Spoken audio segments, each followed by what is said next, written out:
Bom sábado. Bom, geralmente nós soltamos o nosso vídeo na quinta-feira. Então, boa quinta. Bom, boa sexta, bom sábado, né? Não sei o momento. Mas como eu sempre digo, o mais gratificante é saber que você está aí. Isso é o que importa. E nós estamos felizes. Hoje estamos aqui, uma trinca de professores, mas, na verdade, meus amigos aqui também são teólogos, né? Além de professores, eles também são teólogos. Eu sou Paulo Henrique de Souza, sou membro da Igreja Adventista Central de Alfenas, eles também são membros lá, mas a Meire Sandra, ela é professora também, coordenadora pedagógica, auxilia também a escola, às vezes, na direção, e ela trabalha lá na Escola Samuel Engel, aqui de Alfenas. E o Hudson Carvalho, ele é professor no Conservatório Musical em Alfenas também.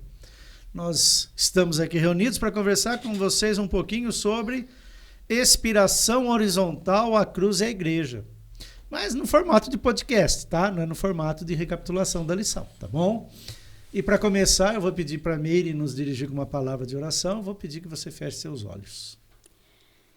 Querido Pai do céu, muito obrigado por estarmos aqui para estudarmos mais um pouquinho da Tua Palavra. Amém, Senhor. O Senhor disse que a Tua Palavra é lâmpada para os nossos pés e luz para os nossos caminhos. Amém, Senhor. Portanto, te pedimos que esta luz brilhe em nossa vida, que possamos entender o Teu plano para nós, que possamos entender todas as Tuas promessas, que são promessas de bênçãos, que são promessas de vitória. Amém, Fica Senhor. conosco em nome de Jesus. Amém. Amém. Bom, nós temos um verso, né? Quer dizer, dois versos que estão em Efésios, capítulo 2, verso 13 e 14. Mas agora, em Cristo Jesus, vocês que antes estavam longe, foram aproximados pelo sangue de Cristo, porque Ele é a nossa paz. De dois povos, Ele fez um só. Paulo está querendo dizer aqui algo assim, né? Na pessoa do Senhor Jesus, que é uma cola, toda a descendência de Adão se une. Porque ele, como judeu, oriundo de um povo privilegiado, com os oráculos do Senhor a partir de Abraão, agora passa a nos animar, nós que somos gentios, de que também temos parte nisso. E de que unidos somos um único povo, a igreja que Deus deixou na terra, né? É interessante isso, né? Sobretudo no momento histórico e civilizatório que nós pregamos tanto a inclusão, a pluralidade, dentro da perspectiva de que todos sejam tratados como um só, independente de sexo, independente de etnia e de condição social, não é verdade? É verdade. E nesse capítulo, Paulo, antes do verso que você citou, ele fala como era a vida dessas pessoas lá da igreja de Éfeso. É interessante, se a gente também for lá no Apocalipse, nós vamos encontrar uma mensagem para essa igreja também. O apóstolo João recebeu em visão e Deus disse, olha, escreva a igreja de Éfeso, Esmirna, Pérgamo, Tiatira, Sardes, Filadélfia, Laodiceia, 7 igrejas que haviam lá na Ásia. Agora, quando ele diz assim, mas agora em Cristo, é porque antes ele está dizendo lá no verso 11, né? Lembrem-se que no passado vocês eram gentios na carne, chamados incircuncisão. Então, pejorativamente, não é? Os judeus falavam, aqueles lá são incircuncisos. E até hoje também aqueles povos ali olham para o Ocidente, né, e falam, aquele bando de incircunciso, né? Uma coisa assim. E, por outro lado, esses de Éfeso falavam, aquele povo lá vive com essa tradição de fazer circuncisão lá na carne feita por mãos humanas, né? O que diz o verso 11. E no verso 12, naquele tempo vocês estavam sem Cristo, separados da comunidade de Israel, estranhos às alianças da promessa, não tendo esperança e sem Deus no mundo. Quer dizer, estavam completamente fora daquilo que eles foram aceitos depois. E esse discurso de Paulo ele é fundamental por quê? Porque era uma religião ensinada por dominados. Então, os romanos podiam olhar e falar assim, mas essa religião aí o que vem de bom de um povo que nós dominamos? É um povo que praticamente é escravo nosso, tem que pagar tributo. E por seu turno, os judeus, independente de estarem nessa condição política, mas eles se achavam também os, digamos assim, os diferenciados, né? Então eles olhavam, esses gentios aí, havia preconceito dos dois lados, por ângulos diversos, né? Os romanos e os gregos, que eram tidos como os cultos, olhavam para os judeus, mas o que esse povo tem lá de magnífico? Não tem nada. Aliás, Israel não tem grandes produções arquitetônicas. Pode ver, você não tem assim uma produção hebraica. Talvez a única que, se não tivesse destruída, seria o templo e a Arca dos 10 Mandamentos. Mas, tirando isso, você não faz memória a Israel de nada. Como você tem o Cristo no Rio, a Estátua da Liberdade em Nova York, a Torre Eiffel, Colosso de Rhodes, né? Enfim. Eu acredito que a memória que se tem de Israel é de um Deus que pode. Um Deus poderoso, um Deus que fez com que se atravessasse o Mar Vermelho, que derrubou as muralhas que um povo de Jericó, fraco fazia forte. Exatamente. E quando, neste momento, Paulo fala que em Cristo as muralhas, toda aquela, através da cruz, foi dado o direito, né, de ser uma bênção tanto para judeu quanto para gentios. Na verdade, assim, que o que Deus queria dizer que todos estavam mortos em seus próprios pecados. Por mais que sobre seus olhos tivessem predicados que o outro não tinha. Exatamente. Por mais que Israel achasse que eles estavam salvos, eles ainda não estavam salvos, porque o Salvador não tinha sacrificado, não tinha vindo, não tinha morrido na cruz do Calvário. Então, a cruz, ela estende, por isso que eu achei interessante a lição quando fala expiação horizontal. A cruz estende como se fosse uma ponte, tanto para que judeu como para que gentios, que todos nós, né, recebêssemos essa maravilhosa mensagem de salvação. Por isso que ela tem duas traves, né? Uma na vertical e uma na horizontal. outra na horizontal. Na horizontal ela liga os filhos de Adão. E na vertical ela liga os filhos de Adão a Deus. Nos leva a Jesus. Eu fiquei essa semana pensando assim, esse foi o objetivo lá dos romanos com a cruz? Não foi.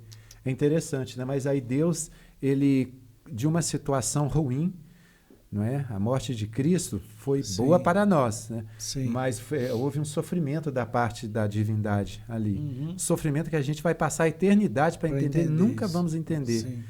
E assim, a cruz não havia esse planejamento ali daquela madeira vertical horizontal, mas é a grande verdade, não é?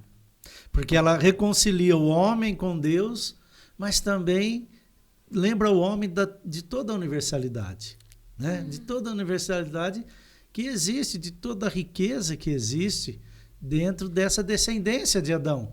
E que naquele momento romanos e gregos olhavam, mas o que esse povo lá, daquela região lá, o que eles acham que eles são? Não tem nada de esplendoroso naquele lugar.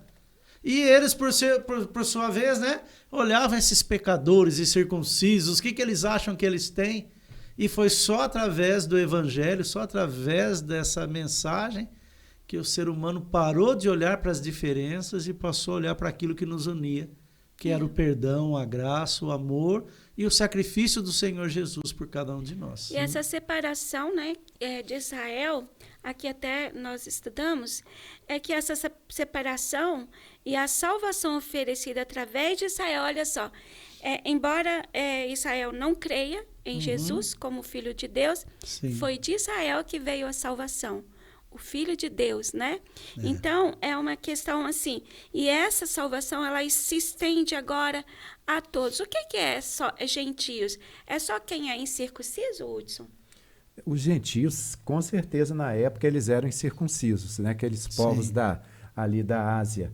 Mas, assim, a gente, na visão do judeu, era qualquer um que não fosse o judeu. Sim, porque os árabes fazem circuncisão e eles consideravam gentil. É verdade. Né? Algumas tribos africanas também fazem circuncisão. Faziam, né? Faziam, acho que não sei se mantém esse hábito até os dias de hoje. Mas para o judeu, quando ele olhava, não, isso aí é um incircunciso, é um gentil. Porque a finalidade, né, para o judeu era uma finalidade religiosa com o Deus verdadeiro. Isso. Agora, ainda falando sobre esses dois aspectos da cruz, eu lembrei dos próprios 10 mandamentos. Os 4 primeiros é Deus dizendo assim, ó, eu quero que você se relacione comigo dessa forma. E depois os 6, ele fala, assim vocês vão se relacionar entre vocês. Não é? Então, a Bíblia toda, ela nos leva a isso, a um relacionamento com Deus e um relacionamento eles não segregam, né? Ele não fala os 4 primeiros, depois os outros 6, ele diz assim, e entre vocês, hebreus, descendentes de Abraão, tratem-se assim. Ele continua a narrativa, porque ele deixa muito claro, isso aí é universal. Para onde tiver descendente de Adão, onde houver homo sapiens, essa é a regra de convivência. Porque vocês são um, vocês não têm níveis de grandeza entre vocês, né? E aí nós enxergamos, né, que uma humanidade que estava separada, em Cristo Jesus, ela é unida. E é uma questão assim tão diferenciada. Olha como o Evangelho fez bem, né? Nós somos adventistas do 7º dia. E a Meire e eu estamos líderes da igreja em Alfenas. Mas nem eu nem a Meire somos alfenenses. E nós estamos líderes da igreja em Alfenas. Se você pegar aquele núcleo que articula e mantém essa igreja unida no mundo, por mais que a igreja tenha surgido nos Estados Unidos, não são todos norte-americanos. Há norte-americanos, mas há africanos, sul-americanos, europeus, asiáticos. Percebe que, como na igreja, Deus consegue fazer essa obra de integração. Você recebe, por exemplo, nós no momento temos um pastor que preside, ele cuida de Alfenas, Fama, Divisa Nova, Machado e Serrania. Ele cuida dessas 5 cidades. E ele é paulistano. E ele está aqui. Então, observe como o Evangelho integra. Nós não estamos preocupados, mas como que esse paulistano vem aqui no sul de Minas? Tinha que ser um pastor mineiro. Nós não estamos preocupados com isso. A cruz em qualquer lugar. O Papa é argentino e está lá em Roma. Não é? Na Itália. E veja, em qualquer denominação cristã ficou tão incorporada essa universalidade que se você for batista, presbiteriano, metodista, você convive com isso naturalmente. Você avalia o pastor que você vai ter no seu distrito, se ele é um bom orador, se ele é um homem que conhece a palavra, se ele visita. Jamais você avalia se ele é da tua cidade, se ele é do teu estado, se ele é do teu país. Isso pra gente não tem sentido. Porque a cruz nos torna todos irmãos. É isso. Ela tem esse poder de fazer com que todos nós possamos nos sentir irmãos. E sem, assim, questão de raça, né, cor, questão social. Então, todos nós, diante da cruz de Cristo, nos tornamos um em Cristo. É muito bonito isso. Eu me lembro e gostaria até de sugerir, né, a você que está nos assistindo, tente encontrar o livro O Incomparável Jesus Cristo, do doutor e pastor Amin Rodor. Ele foi nosso professor, né, lá na teologia, e comentando sobre aquela parábola que Jesus contou, e ela tem muito a ver com esse assunto de Efésios, sobre um fariseu e um publicano. Né? Agora, é interessante que os dois eram judeus, só que o fariseu se achava, né, todo certo diante de Deus e merecedor de tudo, e olhava de maneira estranha ali para o publicano, considerando ele um pecador, e o fariseu ainda disse, graças a Deus, porque eu não sou como aquele ali. Sou como aquele. Aí o doutor Amin Rodor, ele colocou, né, diante da cruz, eu até anotei isso aqui do livro, todos se erguem no mesmo nível. Então, do céu, é como você falou, Deus vê batistas, vê católicos, vê adventistas, vê não cristãos, ele vê a raça humana. A raça humana veio toda de Adão e Eva, não é? E Deus estende a salvação a todos. E essa é a mensagem aqui. E é interessante que o próprio Paulo, ele se inclui como um que precisa dessa salvação. Aqui no verso 3, de Efésios 2, ele diz, entre eles, e aí está falando daqueles que no outro tempo andavam segundo o mundo, segundo o príncipe da potestade do ar, filhos da desobediência. Aí no verso 3, entre eles também nós todos andamos no passado. Eu procurei em outras versões, em todas elas Paulo está se incluindo. Ele coloca aí no plural, segundo as inclinações da nossa carne, fazendo a vontade da carne e dos pensamentos, e éramos por natureza filhos da ira, como também os demais. Ou seja, todos precisam da salvação, não é? Em outro local da Bíblia fala que não há um justo sequer. Nem sequer um. Não é? Nós somos carentes da graça de Deus, todos nós, né? E esse ponto, ele, como nós vimos, né, ao estudar essa lição, ele vem em Cristo. A pessoa do Senhor Jesus, que ao se despir da divindade para se tornar homem, é que isso começa a ser articulado. Porque até então a humanidade aceitava, passiva, essa separação, essa segregação entre povos, né? Nós vamos lembrar que um dos cuidados que José teve quando a família dele chegou foi de falar, nós vamos pedir para vocês morarem lá na terra de Gósen, porque para o egípcio é algo assim muito ofensivo criar animais. E como nós vivemos de criar animais, então a gente fica lá separado, não ficamos ali no dia a dia, porque senão eles vão começar a nos importunar, vão começar a nos olhar com maus olhos. Mas, por outro lado, para eles também, eles não podiam comer com ninguém na mesa. E o próprio egípcio, né? Tanto que para eles foi natural quando José põe uma mesa para os irmãos que não sabiam que era ele e uma mesa para ele. Por quê? Porque não era só o judeu que não comia com outros povos. Os egípcios também não. Então o ser humano aceita isso passivo.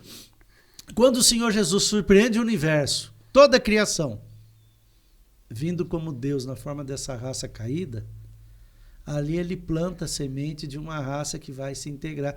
Aí é onde vem aqui os versos, deixa eu ver aqui, eu acho que se eu não estiver enganado, 16, 17, né, que diz assim, e reconciliasse ambos em um só corpo com Deus por intermédio da cruz, destruindo por ela a inimizade, e vindo, evangelizou paz a vós outros que estavais longe, e paz também aos que estavam perto. Quer dizer, longe os gentios, perto os judeus. Ele nasceu judeu, né? E aí prossegue, porque por ele ambos temos acesso ao Pai em um Espírito. Amém. Veja, hoje você não pede que a pessoa seja judia para orar por você. Você, quando encontra uma pessoa que está numa situação, irmão, se o senhor puder, ora por mim, né? Por favor, intercede a Deus, eu estou passando um momento difícil. Por quê? Porque hoje nós, através da palavra, desse exemplo, dessa mensagem, nós estamos todos no mesmo nível. E sabemos que Deus ouve a todos da mesma forma, não faz acepção de pessoas. De ninguém. E mais à frente, nesse capítulo, Paulo, né, capítulo 2, versículos 11 a 16, ele fala, ele, Cristo, uniu os gentios em um só povo ao derrubar o muro. Aí Paulo gosta de usar muito as figuras, né, as comparações. Ele chama a igreja de corpo de Cristo, em outro momento chama de edifício. Sim. E aqui ele fala sobre um muro de inimizade que nos separava. Ele acabou com o sistema da lei, com seus mandamentos e ordenanças, promovendo a paz ao criar para si, desses dois grupos, uma nova humanidade. Assim ele os reconciliou com Deus em um só corpo por meio de sua morte na cruz, eliminando a inimizade que havia entre eles. Sim. Aqui nós temos alguns versos que a gente pode, às vezes, ser tentado a entender de outra forma. Quando fala aqui, então agora... Das ordenanças, né? Não existe mais essa coisa de guardar a lei, mas Paulo em lugar nenhum. Não é? Há um momento que Paulo fala assim, nós anulamos a lei pela fé? Não, de maneira nenhuma. Nós confirmamos a lei. Não é? Ele faz alusão, por exemplo, lá no capítulo 6, ao 5º mandamento. Depois ele faz alusão ao 7º mandamento em Efésios 5. Em Efésios 4 ele faz alusão ao 8º. Em Efésios 5 ele ainda faz alusão ao 10º. Não é? Então a lei ela tem a sua importância. É a lei que nos leva a viver felizes.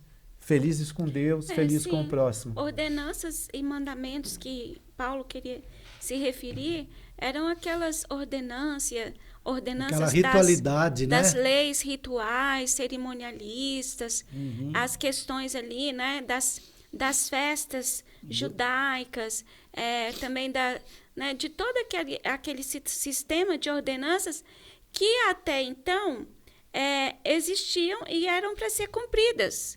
Mas quando Jesus veio e morreu na cruz, todas aquelas ordenanças do santuário, né, não precisava mais, porque o Cordeiro, na pessoa de Jesus Cristo, veio. Então, aquelas ordenanças foram abolidas. E aí, quando se fala na lei moral, como destituir uma lei que nos dá segurança? É como se nós pudéssemos falar assim, então, a partir do dia que Jesus morreu, os mandamentos foram abolidos, então nós podemos matar? Não. Podemos roubar? Né? As ordenanças nesse sentido. Aliás, até antes de morrer, ele já mudou. Quando ele institui a Santa Ceia, porque pode ver, depois os discípulos, os apóstolos pregam, nunca mais eles vão ensinar a celebração da Páscoa.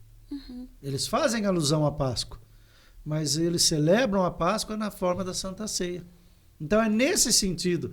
Ele começa a derrubar, porque senão poderia criar para os gentios alguns constrangimentos, algumas incompreensões, e o objetivo do evangelho naquele momento era o quê? Era alcançar as pessoas e não afastá-las. Então, essas festas, esses rituais, ele encerra. Mas a paz entre os homens, o amor que se manifesta pela lei de Deus, isso nunca ele vai derrubar. E veja só, Paulo, as ordenanças, Deus estipulou para quê? Para lembrar de quê? De que o Salvador viria e morreria na cruz do Calvário. Então, a partir do momento que Jesus veio e morreu, para que as ordenanças? Para que cumprir rituais que lembravam que o Cordeiro seria morto se o Cordeiro já morreu? Se Jesus já veio. Então, aí quando você percebe isso, aí você pensa assim, o apóstolo Paulo diz, aquela questão das ordenanças, daquelas leis cerimoniais, elas deixaram de ter sentido, porque não precisava mais, porque o Cordeiro Jesus Cristo veio e morreu. E uma delas era a própria circuncisão, que Deus instituiu lá desde a época de Abraão. Não é? E isso daí era uma coisa de conflito muito grande. Não é? Há muitos até da primeira igreja em Israel, ali com até o apóstolo Pedro e alguns outros pensavam, não, a salvação é só para os que se tornam, né? Porque a pessoa poderia se tornar judeu fazendo a circuncisão. Então, o resto do mundo estava perdido. Aí Paulo, com a sua teologia, ele traz, não, a salvação estendida a todos. Não precisa mais ser circuncidado para fazer parte do povo de Deus. Né? Porque não haveria mais separação. Então, para quê? Deixou de fazer sentido. Os próprios sacrifícios. Mas parece, como diz na palavra, sem mim nada podeis fazer, que quem tem o filho tem a vida, quem não tem o filho não tem a vida. Como o clero, né? Como aquela irmandade hoje do judaísmo não aceita o Senhor Jesus, eles estão trabalhando para retomar os rituais. Eles querem novamente construir o Templo de Salomão, e eu estava vendo ali algumas reportagens, né? Que eles estão encontrando uma novilha vermelha, porque era feito aquele sacrifício para purificação do sacerdote.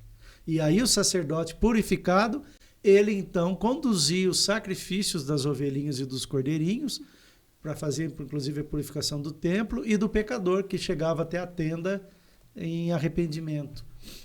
Então eles estão mapeando a liderança religiosa, né, do judaísmo em Israel, está mapeando no território judeu algumas novilhas vermelhas para ver qual é a que se enquadra naquelas condições que eles possuem, para que eles façam o sacrifício dela, dentro da linhagem de Levi, de Arão, e dos 2 filhos que continuaram vivos. Eles encontrem um levita que seja purificado nesse ato, para esse levita assumir o posto de sumo sacerdote, e eles retomarem aquela prática.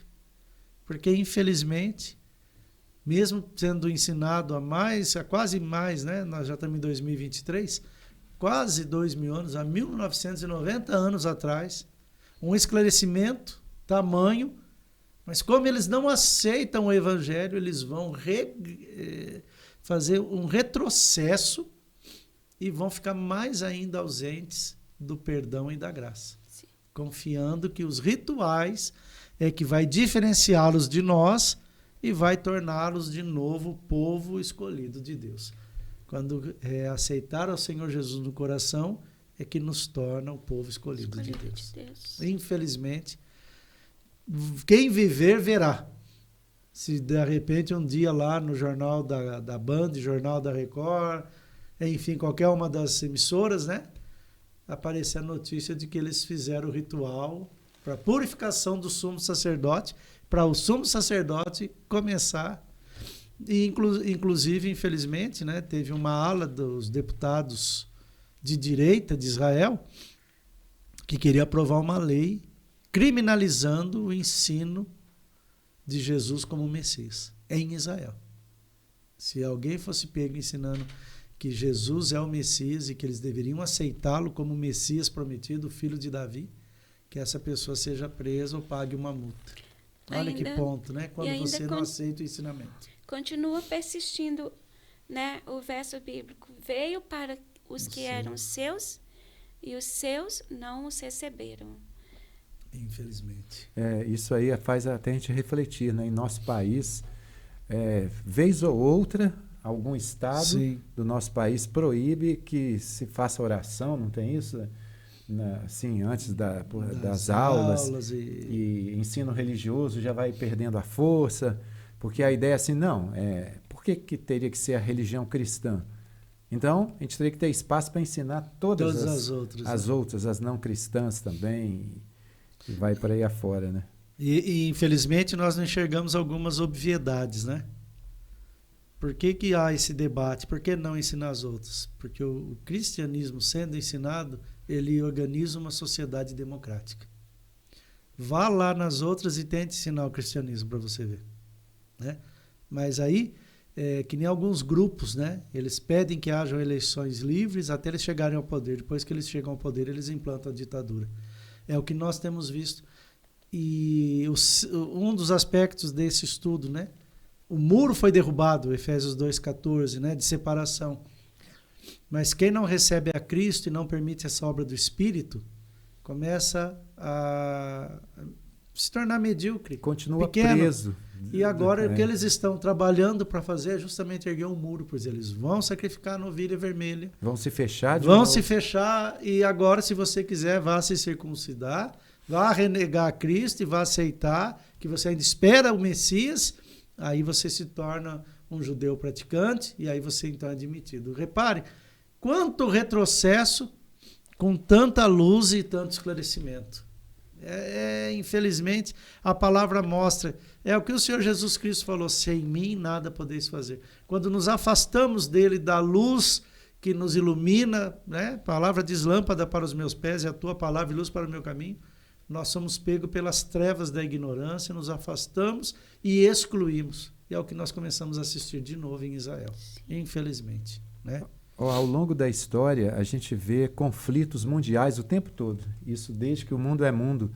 Né? Israel tinha esses problemas. Lutando, né? Povos lutando. E a religião, o aspecto religioso, ele está por trás, está engendrado ali nessa coisa. Sempre. As maiores guerras e com sangue partiram de questões religiosas. Se nós vermos a história, nós vamos concluir isso, que todas as guerras, as principais guerras, quer dizer, elas partiram do pressuposto da questão religiosa. Aí nesse verso 17 e 18, Paulo fala sobre a paz. Sim. Não é? E aí a gente pode refletir um pouco sobre isso. Lá ele diz, porque ele, Cristo, é a nossa paz, e ele diz que a cruz traz essa paz. Né? Aí em outro momento, aí ele fala, então, é por meio de Cristo que todos nós, judeus e não judeus, podemos ir pelo poder de um só Espírito até a presença do Pai. Ele é a nossa paz, né? Nos E versos pelo 2, qual 14 a ele, 16. no outro lugar, diz, né? Pelo qual toda a família da terra é chamada. É chamada. Quer dizer, ele diz toda a família da terra, ou seja, nós somos um povo só. É um assunto extremamente rico e que mostra para aquelas pessoas que, infelizmente, teimam em denegrir, teimam em desqualificar o cristianismo, toda a magnitude do cristianismo. Se agora existe uma geração enaltecendo a pluralidade, a inclusão, a igualdade, né? Se lá na Revolução Francesa buscou-se a fraternidade, a igualdade, a liberdade, olha, há 2000 anos a palavra estava tentando mostrar isso para a espécie humana. Vocês são um só, vocês só são um povo, vocês unidos a Deus, vocês formam uma única família, né? E aquilo que o homem não entendeu, que pela Bíblia vai ser fácil, porque vai ocorrer por alcançar o coração, os homens tentam fazer na marra, nas disputas políticas, nos partidos políticos. Só que aí, quando eles tentam ensinar isso, eles tentam excluir. Repare que nessa questão das escolas, né? Sempre que algo do cristianismo vai se manifestar, mas o Estado é laico, mas o Estado não é laico para proibir manifestações. O Estado é laico para permitir manifestações sem nenhum policiamento. Mas, percebe, no anseio de, não, mas e esse tipo de prática, esse tipo de cultura, mas para fazer isso, quando não é feito pelo amor, você só consegue fazer pela exclusão. Não, mas não tem que tirar a oração da escola para fazer de tal forma, sabe? Nunca consegue fazer compondo, sempre consegue fazer separando. Por quê? Porque não está sendo feito à luz do Evangelho, à luz da palavra, né? Mas o nosso tempo está correndo, então eu deixo aí para vocês aí os últimos comentários. Então, ainda falando sobre essa paz, como é que Paulo imaginava que seria, então, os crentes vivendo entre si, compartilhando a mensagem de paz de Jesus? Essa é uma questão interessante, né? E aí vem ali também no capítulo 4, que é interessante que a gente estuda um livro, mas a gente busca outros capítulos também. E Efésios são 6 capítulos. Lá no 4, ele diz, que vocês vivam de maneira digna da vocação a que foram chamados, com toda a humildade e mansidão, com longanimidade. Aí vem uma coisa, suportando uns aos outros em amor, fazendo tudo para preservar a unidade do Espírito no vínculo da paz. Sim. Aqui Paulo englobou tudo numa mensagem, né? Então, a paz é a proposta de Deus, é o que Deus espera.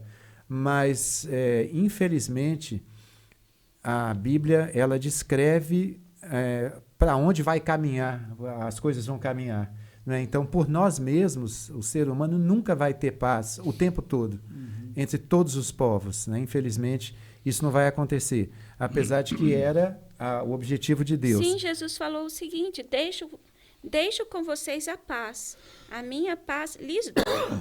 E ele ainda concluiu assim, falei essas coisas para que em mim vocês tenham paz. No mundo vocês passam por aflições, mas tenham coragem, eu venci o mundo.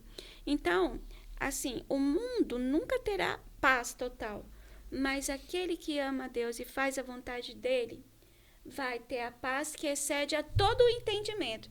A gente não consegue explicar porque excede ao nosso entendimento humano, mas eu já ouvi tantas pessoas sofrendo e pergunto para elas, como que você está? Eu estou em paz. Tanto num leito de dor, na hora de uma doença, quanto nas aflições, nas perseguições.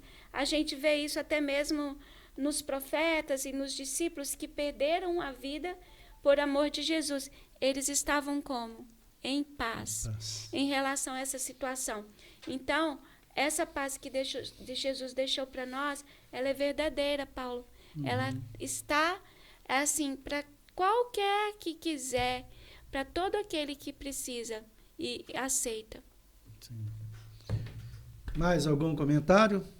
A gente pode refletir também, assim, que houve uma desconstrução, seria então uma demolição daquele muro. A cruz de Cristo traz isso, né? Sim. Agora, né, não é para haver essa divisão, essa luta, essa guerra.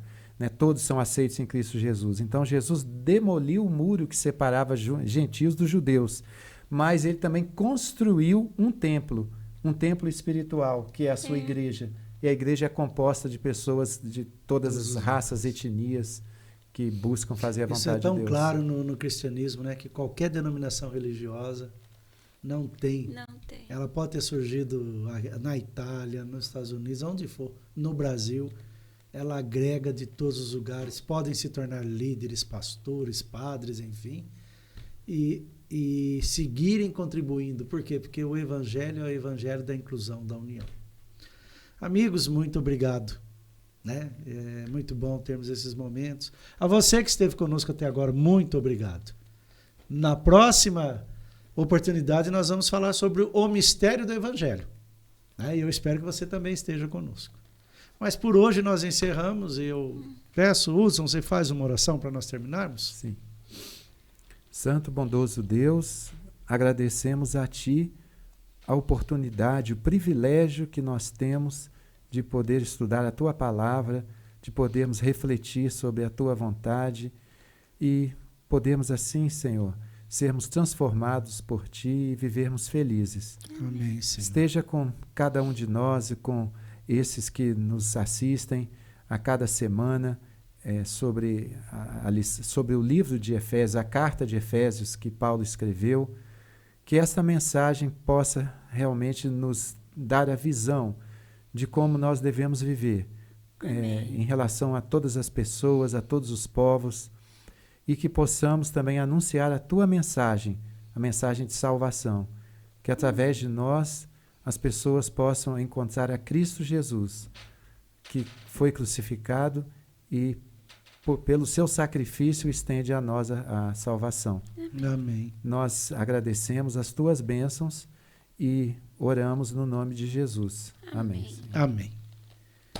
Muito obrigado por sua companhia e até a próxima, se Deus assim o permitir.